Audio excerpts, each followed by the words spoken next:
I'm watching every film in the Mission Impossible franchise, and today I watched Ghost Protocol, the fourth film. While I thought it was good, I thought it could have been better. Having just watched the third film yesterday, I watched a video for that in my profile. I thought story-wise, action-wise, and just visually, it got nowhere near it. But I do think it's a good entry in the franchise, and it's not particularly weak. The premise of this movie is this team trying to stop the sale of these nuclear codes to a random Russian who's trying to start a war between Russia and the US. But after a large-scale political explosion happens during one of their missions, the point of blame is kind of put onto them, and they're completely disavowed by the US government, left to their own devices as a team. The Ghost Protocol of it all. They have to do everything on their own to complete this mission with the stuff they already had, which I thought as a plot device really helped into this movie's favor. I thought the weakest part of this entire film was the threat of it all was just like the basic nuclear launch codes that we've seen all the time. Juxtaposed to the MacGuffins of the second and third films, I didn't think it was particularly interesting or innovative. Same thing goes for the villain too. After getting such a great villain in Philip Seymour Hoffman's character in the third film, I thought the villain of this film got nowhere close to that. Just kind of a guy with a briefcase. This is less of a personal story for Ethan Hunt this time around. His wife is told to have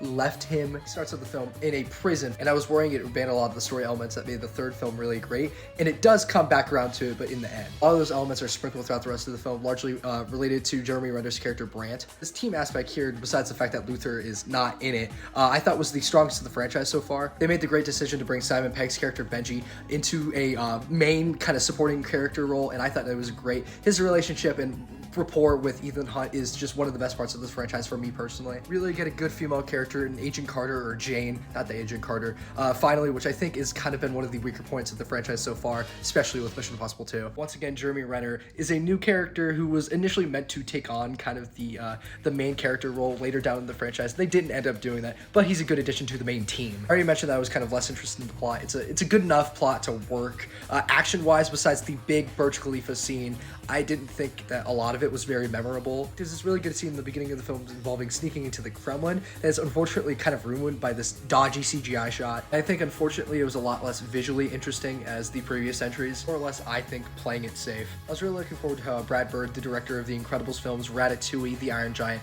developed a live action movie, and I think his sensibilities are there, but it isn't as strong as I wanted it to be. It might seem like everything I'm saying is generally speaking negative. I think every aspect of this movie is generally speaking good. It's just not as strong as I wanted it to be, you know? It's a 3.5, but kind of barely. I would have to say this goes under the original Mission Impossible and Mission Impossible 3. All I have left is Rogue Nation, Fallout, and Dead Reckoning, which are films that I've all actually seen. I've finally done with the films I have not seen, but I haven't rewatched any of those since they were in theaters, so I'm really interested to see what I think now after, especially watching the first 4 films in the franchise. So follow along if you want to see that.